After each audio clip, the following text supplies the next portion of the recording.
noite, igreja. Que bom estar aqui hoje. Faz tempo que eu não vinha pregar aqui nessa igreja, apesar de ser aqui a minha igreja de batismo, mas é muito bom estar aqui com vocês hoje. Você que não assiste também, nos assiste aí para as redes sociais, que prazer ter você conosco. Para informação, nós chegamos a ter 300 pessoas sábado passado, continuamente assistindo o culto tudo, amém? Isso é uma outra igreja, é quase a capacidade dessa igreja que nós temos aqui, do público aqui na nave, estava também aí nos acompanhando pelas redes sociais. Ontem o Ronald, inspirado, iluminado pelo Espírito Santo de Deus, trouxe uma palavra muito importante ontem, falando sobre o sábado, falando sobre a relevância desse dia para nós, por que ele existe, trouxe textos muito inspirados da irmã White, que nos deu assim uma visão melhor do sábado. E eu tinha uma outra pregação, e em função do que ele pregou ontem, eu falei, eu preciso abrir um pouco mais esse leque, para que nós possamos estudar um pouco mais essa palavra. Eu coloquei aqui como introdução as 4 interpretações dos mandamentos. É isso mesmo que você ouviu. Lembrando que os mandamentos foram dados séculos antes ao povo judeu. E aí, como nós somos historicistas, né?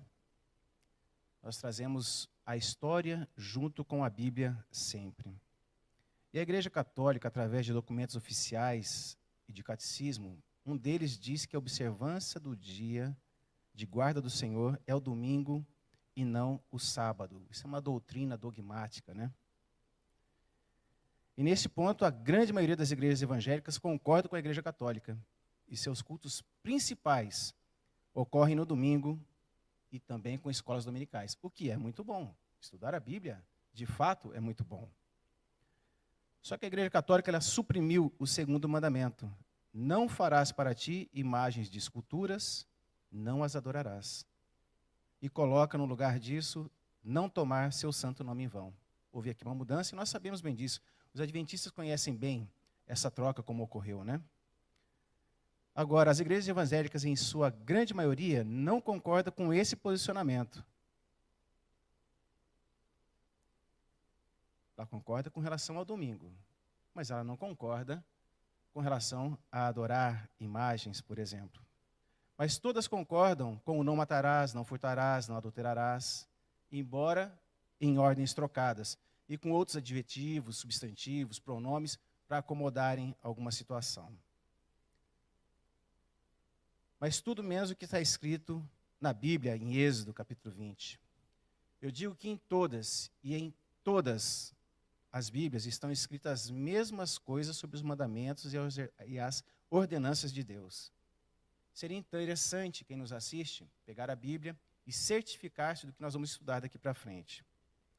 Como eu disse, 4 interpretações dos mandamentos. A primeira, a que troca os mandamentos e cria outros. Segunda interpretação, outras igrejas que concordam com essa troca, e em parte dessa troca, mas bebem da mesma fonte. Então, umas acreditam que é o domingo e as outras acompanham dizendo que é o domingo. E aí parte dos outros 9 mandamentos, elas concordam e discordam ao mesmo tempo. Então nós temos um mandamento, uma que concorda com a troca, outras que concordam com a troca, mas não concordam com as outras coisas que a primeira segue. Um terceiro, que diz que são só 2 mandamentos, e que Jesus mesmo disse isso. Nós vamos ter que achar essa verdade na Bíblia. E uma quarta, que é a versão de Deus, que tudo criou e com o seu dedo escreveu os 10 mandamentos. Agora fica para nós, e para quem está nos ouvindo, e para quem está aqui, às vezes, nos visitando também, sejam muito bem-vindos. Cristãos, o que seguir? Qual dessas 4 seguir? Qual desses 4 mandamentos a seguir? Porque ele é um mandamento, são 10. Houve troca, houve substituições, e há o que Deus diz que é. E agora? Nós vamos seguir a Bíblia ou nós vamos seguir a homens? E isso é importante você decidir. Eu coloquei como título aqui, de 10 para 2. Porque é uma forte corrente que afirma que os 10 mandamentos foram reduzidos a 2 apenas. E existe aí, então, um novo mandamento.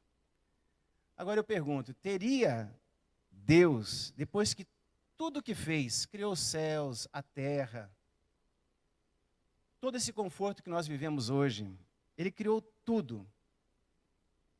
Levou o povo, tirou o povo do Egito, chegou lá no Horebe, ou Sinai, como queiram, passou essas leis para Moisés, escreveu nas tábuas com o seu próprio dedo. Teria ele, depois de feito tudo isso, ele reduziria apenas a 2? Eu não vejo uma razão lógica para isso. Porque se fosse para ser 2, teria sido desde o princípio. E por que esses 2 então aconteceram?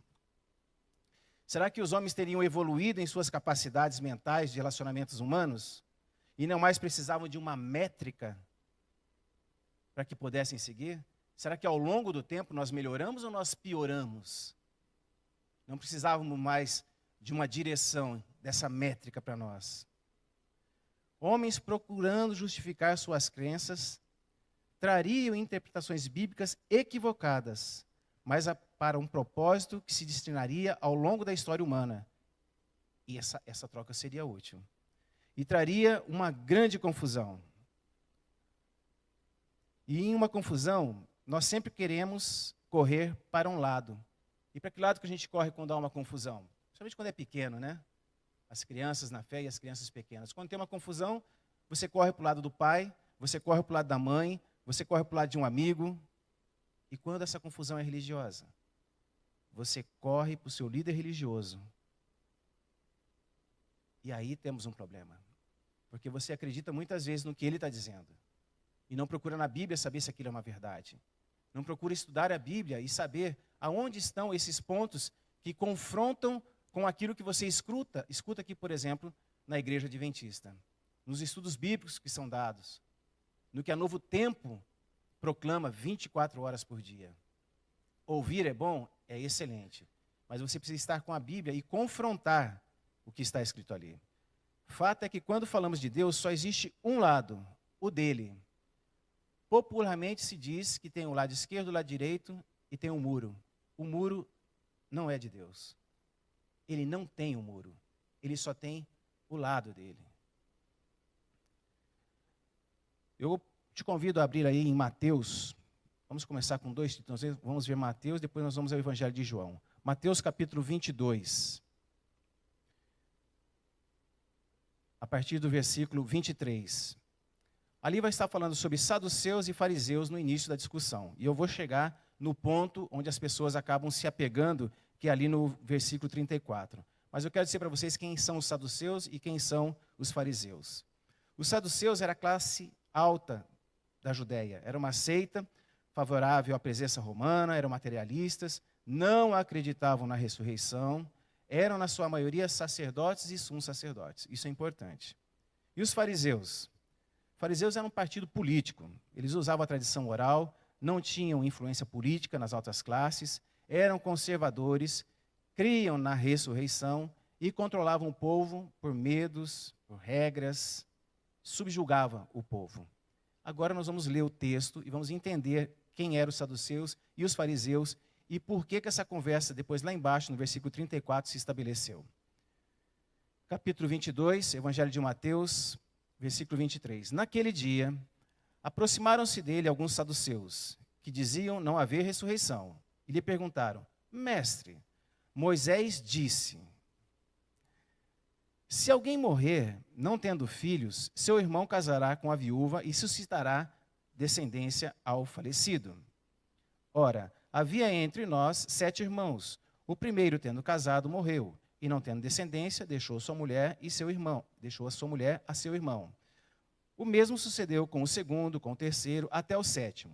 Depois de todos eles, morreu também a mulher. Portanto, na ressurreição, interessante que eles não criam na ressurreição. De qual dos 7 será ela esposa? Porque todos desposaram. Respondeu-lhe Jesus: errais, não conhecendo as Escrituras, nem o poder de Deus. Porque na ressurreição nem casam, nem se dão em casamento. São, porém, como os anjos no céu. E quanto à ressurreição dos mortos, não tendes lido o que Deus vos declarou? Eu sou o Deus de Abraão, o Deus de Isaque e o Deus de Jacó. Ele não é Deus de mortos, e sim de vivos. Ouve isto. Os multidões se maravilharam na sua doutrina. Interessante que, como eu disse anteriormente, os saduceus não criam na ressurreição, mas eles queriam fazer uma pergunta para Jesus, da qual eles não acreditavam. Então, por que dessa pergunta?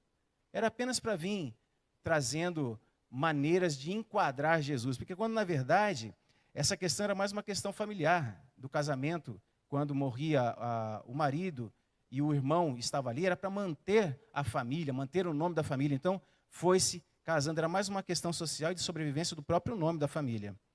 E errais não conhecendo as Escrituras, nem o poder de Deus.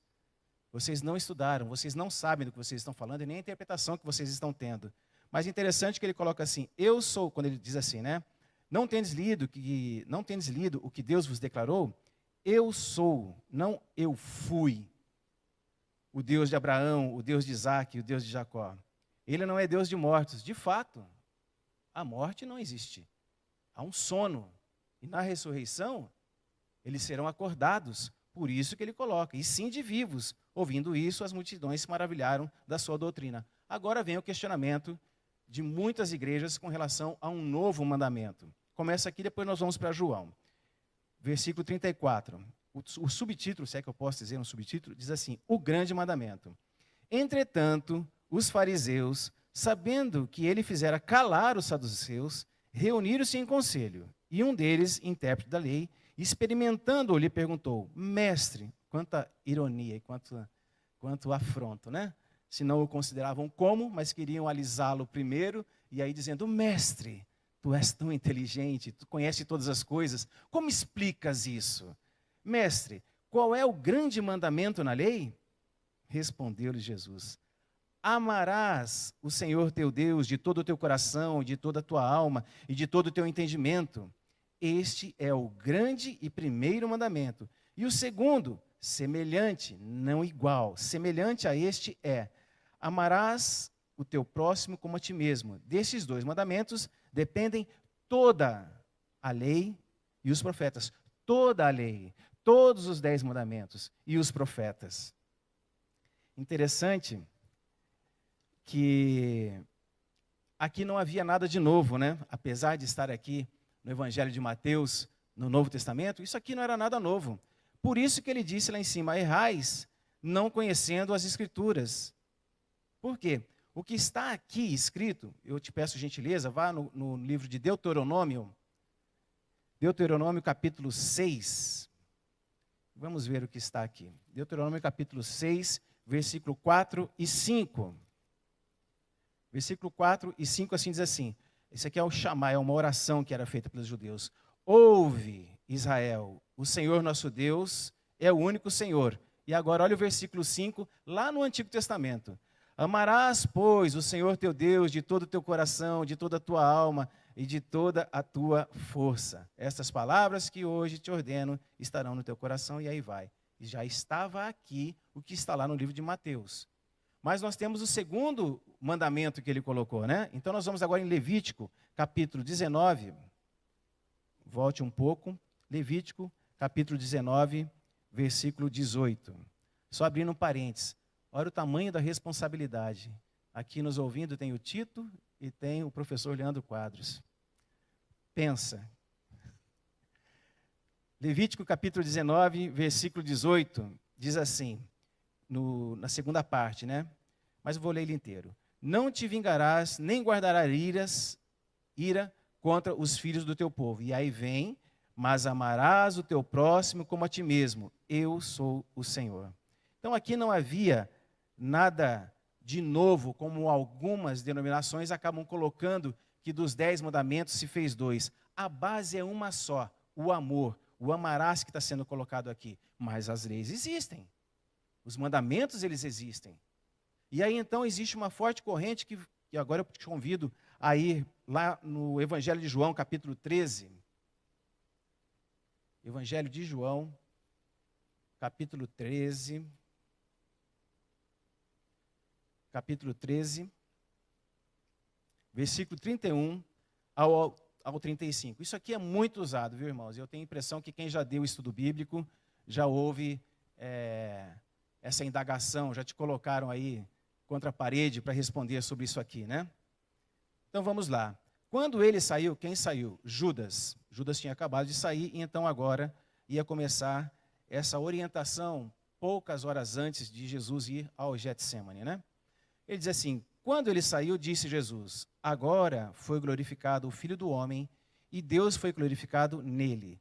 Se Deus foi glorificado nele, também Deus o glorificará nele mesmo e glorificá-lo-á imediatamente. Filhinhos, ainda por pouco estou convosco. Buscar-me-eis.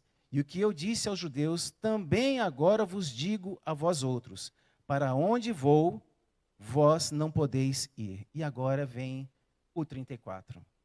Novo mandamento vos dou, que vos ameis uns aos outros, assim como eu vos amei. Amei-vos uns aos outros, assim como eu vos amei.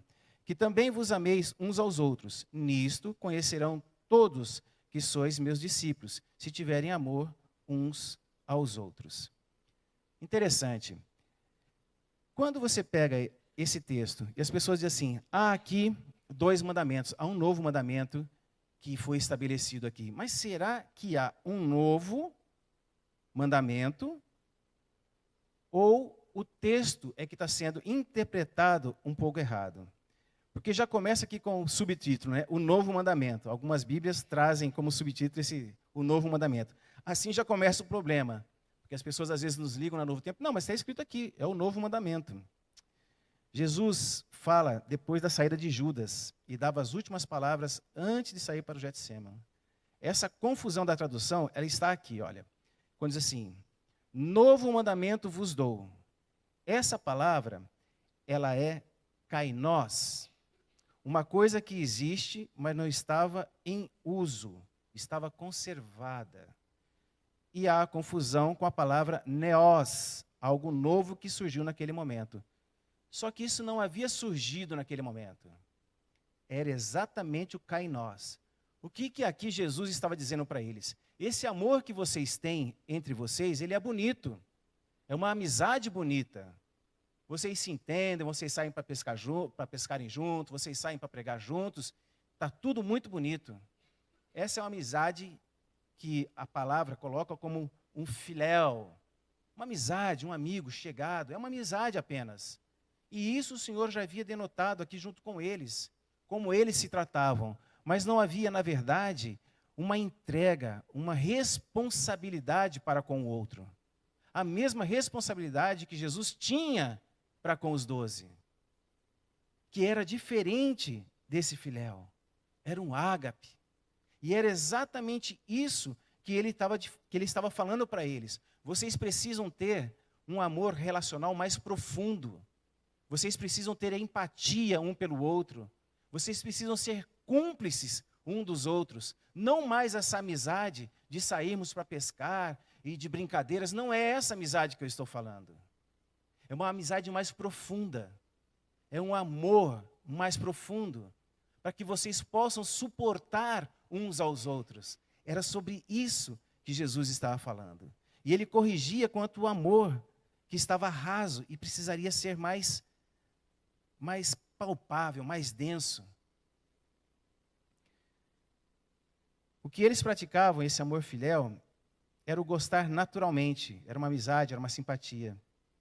Mas precisaria trazer algo mais forte, porque Jesus não estaria mais com eles. E então esse ponto de apoio deveriam ser entre eles, um apoiando o outro, um complementando o outro, assim como são os evangelhos sinóticos, um complementando o outro, um entendendo melhor o outro e suportando as dores do outro. Em uma tradução mais simplista, ágape é o sentido de ter um objeto ou uma pessoa amada em autoestima, atribuindo a ela um grande valor. E isso era importante, porque eles não estavam tendo. E o Senhor estava corrigindo nesse momento. Então não era, aqui como estava em cima, um novo mandamento, mas era um novo redirecionamento no comportamento deles entre eles. Mas ainda prevaleceu os 10 mandamentos.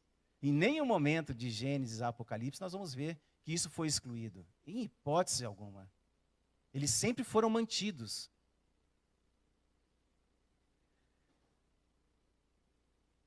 João, no Evangelho de João, capítulo 21, versículo 15. Vamos trazer um pouquinho mais isso. É bem conhecido isso aqui. João, capítulo 21, versículo 15. Aqui Jesus vai aparecer na praia, eles vão reconhecer ele do barco, e aí então Pedro vai ao encontro dele, essa parte toda nós sabemos, né? 21, versículo 15. Depois de terem comido, perguntou Jesus a Simão Pedro: Simão, filho de João, amas-me mais do que estes outros? Ele respondeu: Sim, Senhor, tu sabes que te amo. E ele lhe disse: Apacenta os meus cordeiros. Tornou a perguntar-lhe pela segunda vez: Simão, filho de João, tu me amas? E ele lhe respondeu: Sim, Senhor, tu sabes que te amo. Disse-lhe Jesus: Pastorei as minhas ovelhas. Pela terceira vez, Jesus lhe perguntou: Simão, filho de João, tu me amas? Pedro entristeceu-se por ele lhe ter dito: Pela terceira vez, tu me amas. E respondeu-lhe: Senhor, tu sabes todas as coisas, tu sabes que eu te amo. Jesus lhe disse: Apacenta as minhas ovelhas. É lindo essa passagem. Existem outras interpretações e nós não vamos por esse lado. Eu quero ir por esse lado em que nós estamos nos referindo com esse amor mais justo, esse amor mais de perto, de sermos realmente irmãos um dos outros. E a passagem toda é muito linda, né? Tem determinado momento que eles descem do barco, né? Ali no versículo 5, perguntou-lhe Jesus: Filhos, tendes aí alguma coisa para comer? Respondeu-lhe: Não. Então disse: Lançai a rede à direita. É interessante que ele já tinha lá, como diz, filhos, né? Como um pai se preocupa com os filhos, né? Ele já tinha comida para eles ali preparada, os pães já estavam ali, o peixe já estava ali. Eles só estavam chegando mesmo para fazer as suas refeições, né? Mas voltando aqui, quando ele fala para ele pela primeira vez, né? Apacenta os meus cordeiros, tu me amas? Aqui você pode entender que ele dizia assim: Pedro, tu me ágape? Quer dizer, você tem por mim autoestima? Você tem por mim alto valor? Ele dizia assim: sim, Senhor, eu te filéu. Ou seja, eu sou teu amigo, nós estamos caminhando juntos aí há mais de 3 anos. Aí Jesus disse para ele assim, lhe disse: apacenta os meus cordeiros. Por que ele disse isso? Porque Pedro estaria na responsabilidade de guiar os novos que estavam chegando. Cordeirinho só tem até 1 ano de idade, né?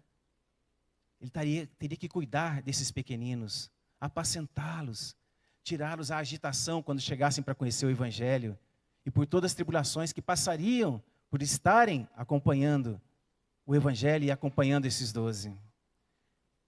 E aí ele fala, tornou a perguntar-lhe pela segunda vez: Simão, filho de João, tu me amas? E ele respondeu: sim, Senhor, tu sabes que te amo. Disse-lhe Jesus: pastoreia as minhas ovelhas? Agora ele diz para ele: sabe os mais velhos, que já são as ovelhas? Pastoreia eles, guia eles, mantenha-os na palavra, concentre-os na igreja, faça com que eles prosperem, faça o discipulado deles, para que eles saiam para pregar na Judéia, na Galileia, em todos os outros lugares que eu for enviar. Então, pastoreia as minhas ovelhas. Pela terceira vez, Jesus lhe perguntou: Simão, filho de João, tu me amas? Tu me ágape? Pedro entristeceu-se porque ele entendeu. Por ele ter dito, terceira vez, tu me amas? Respondeu-lhe: Senhor, tu sabes todas as coisas, tu sabes que eu te amo. Jesus lhe disse: apacenta as minhas ovelhas. Da mesma maneira que ele falou anteriormente, apacenta agora as minhas ovelhas. Cuida dessas ovelhas, porque os lobos tentarão retirá-las daqui, com pregações que não foram minhas, com mandamentos que não foram meus. Construirão novos mandamentos, construirão novas palavras, dificultarão o entendimento dessas palavras. Então, Simão, apacenta essas ovelhas, cuida, diga-lhes a verdade, leia a palavra, explique a palavra, não deixe que ela se perca com o rugido do enganador. Porque é isso que tem acontecido, senhores. É isso que tem acontecido.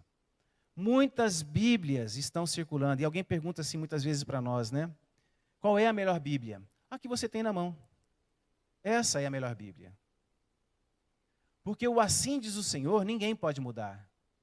É fato que a sociedade bíblica vai, com o tempo, adequando um pouco as palavras, trazendo para uma linguagem de mais fácil entendimento, mas a essência é a mesma.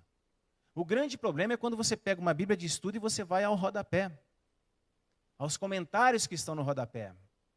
E aí nós temos um problema, porque muitas vezes esses comentários nos direcionam de uma forma diferente do que a palavra está dizendo. Principalmente com relação ao que começamos aqui, falando sobre o sábado e o domingo, dizendo que o sábado foi abolido, que era uma coisa de judeu. Sendo que o judeu, naquela época, quando os 10 mandamentos foram escritos, nem existiam ainda, era o povo hebreu. E então nós temos um problema. E eu digo isso de comentaristas muito conhecidos, afinal de contas, alguém avaliou e avalizou o que eles escreveram embaixo. Mas se você estuda e você procura, você vai ver que não é isso. O que dirá de outras coisas? Casamento, novo casamento, divórcio. Quando você vai no rodapé, há uma nuvem estranha cobrindo alguns assuntos. E então, cuidar dessas coisas é muito importante. Agora, quem faz isso? Você que está sentado aí. Você que está nos ouvindo agora pelas redes. Pegue a Bíblia, confira os textos que foram ditos, veja se a palavra kainós cabe ali no novo mandamento, veja se não é neós, veja. Você não precisa. Hoje nós temos na palma da mão uma enciclopédia. Você tem o Google, dê um Google e veja o que está sendo dito ali. Entre nas redes sociais da Novo Tempo, tem pastor, professor Leandro Quadros, tem pastor Arilto, temos aí vários que estão ali explicando corretamente para você. Dr. Rodrigo Silva, trazendo a arqueologia e trazendo estas palavras aqui, e trazendo ela no texto, não tem como ser contestada. O que nós precisamos é estudar um pouco mais e não sermos enganados. E digo enganados, porque o contrário de enganado é a verdade. E se a verdade não está sendo exposta, você está sendo enganado, portanto. A Igreja Adventista tem esse papel de trazer constantemente aqui nos púlpitos a palavra. Às vezes ela é um pouco mais dura, às vezes ela é de correção, às vezes não, mas fato é que tudo que nós dissermos aqui nesse púlpito, ele pode ser provado apenas pela Bíblia. Apenas. A Bíblia se explica, não é isso? A Bíblia se explica. Às vezes, somos questionados em relação ao espírito de profecia. A Ellen White, a profetisa dessa igreja. Todos os escritos dela apontam para a Bíblia, para que nós possamos ter um melhor entendimento do que está na Bíblia. É apenas isso. É a luz menor apontando pela luz maior. E esses dias eu ainda recebi lá na Novo Tempo, dizendo assim, ela disse que ela é a profetisa, e eu perguntei para a pessoa antes de prosseguir, você poderia me apontar o livro, a página, para que eu possa então dizer para você se foi de fato isso? Porque em nenhum momento ela disse isso. Muito pelo contrário. Ela não se considerava assim.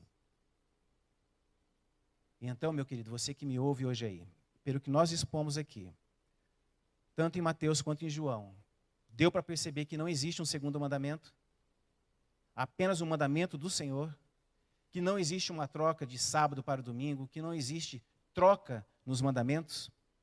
Se você pegar a sua Bíblia, e olha, veja bem você, meu irmão católico, nós respeitamos muito, muito, muito vocês.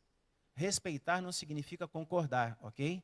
Outros irmãos evangélicos também respeitamos muito o entendimento de vocês, respeitamos. Respeitar não é concordar. Eu concordo com que a Bíblia com o que a Bíblia me diz. E várias delas você vai encontrar lá no final, um lado que vai estar os mandamentos de Deus, e do outro lado você vai estar encontrando o que vem sempre escrito segundo o catecismo, né? Ou segundo. Segundo não é o primeiro, né? Só sendo breve, no mandamento diz assim, não terás outros deuses diante de mim. No mandamento seguinte, o segundo mandamento, amar a Deus sobre todas as coisas. O segundo, não farás para ti imagem de escultura, nem adorarás. Do outro lado, não tomar seu santo nome em vão. Você sabe o que é muito interessante? O que está escrito do lado de cá, sobre o segundo mandamento, ele não está dentro da Bíblia. Ele não está dentro da Bíblia. E o único mandamento que é tão questionado por todo mundo é o quarto mandamento. Então, se todo mundo está questionando o quarto mandamento, eu, se fosse você, começaria a buscar entendimento sobre ele. Buscar saber por quê que é tão criticado e por que é tão separado. Será que é por conveniência ou será que não? Será que Deus mudou ou Deus não mudou? Então eu deixo essa reflexão para você hoje. O que Deus disse está dito e não pode ser apagado por ninguém. Podemos orar? Bondoso Deus, obrigado, Pai querido, por essa breve reflexão. São muitos pontos a ser abordados, a serem abertos a meio a essa discussão. Mas que esse início faça morada na mente de cada pessoa que está nos vindo hoje, tanto aqui na nave, quanto esses que nos assistem pelas redes sociais. São temas difíceis, Pai, mas o Teu Santo Espírito pode nos trazer clareza sobre cada vírgula colocada nesta Tua palavra. Que eles tenham clareza e se voltem ao Senhor enquanto há tempo. Nós oramos no nome santo de Jesus Cristo. Amém.